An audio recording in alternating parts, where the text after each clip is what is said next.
Airlangga Hartarto langsung berangkat ke Ibu Kota Nusantara atau IKN setelah mengundurkan diri sebagai Ketua Umum Partai Golkar pada Minggu 11 Agustus 2024. Nantinya di IKN, Airlangga akan makan malam bersama Presiden Joko Widodo.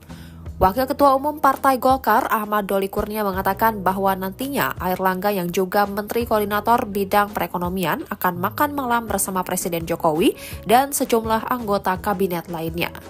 Doli menjelaskan nantinya sejumlah Menteri Kabinet Indonesia Maju akan melaksanakan rapat kabinet di IKN pada Senin 12 Agustus 2024. Diberitakan sebelumnya Airlangga Hartarto akhirnya buka suara mengenai kabar pengunduran diri dari kursi Ketua Umum Partai Golkar. Ia membenarkan informasi yang beredar tersebut.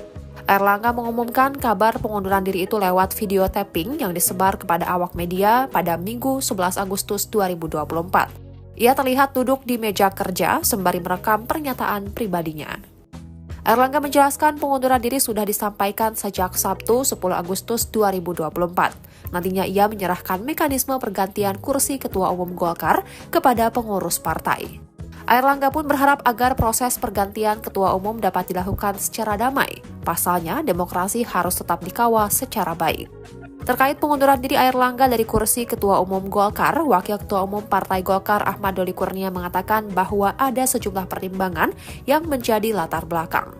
Ahmad Doli menyebut bahwa pertimbangan tersebut diantaranya karena Airlangga ingin menjaga soliditas Partai Golkar. Hal itu dilakukan untuk menjaga keutuhan Golkar dalam menghadapi agenda ke depan, termasuk menjalankan masa transisi ke pemerintahan yang baru. Saya Airlangga Hartarto, setelah mempertimbangkan dan untuk menjaga keutuhan Partai Golkar, maka dengan mengucapkan Bismillahirrohmanirrohim, maka dengan ini saya menyatakan pengunduran diri sebagai Ketua Umum DPP Partai Golkar. Pengunduran diri ini terhitung sejak semalam, yaitu Sabtu 10 Agustus 2024. Download Tribun X sekarang, menghadirkan lokal menjadi Indonesia.